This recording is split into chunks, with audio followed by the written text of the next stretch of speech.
અને આપણા સદગુરુદેવે આપણને શાસ્ત્રોમાં સૂચન કર્યું છે કે નિરંજન નિરાકાર પ્રત્યક્ષ પૂજો, પ્રત્યક્ષ જાતે જવું પડશે સાહેબ, તો ટળે જીવની જંજાળ.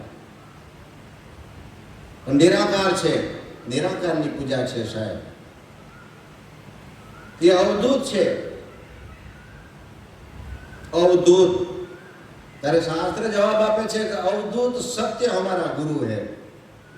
अवधूत के छे सत्य हमारा गुरु है. तो के सदगुरु के छे सत्यથી સુખ ઉપજે, પાપે દુઃખનો ઉપાય.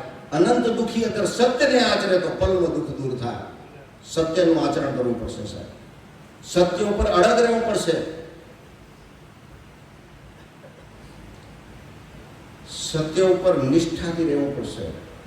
અને આપણે સદગુરુએ તો સદગુરુની શિખામણી તો સ્વર્ગની સીડી આપી દીધી.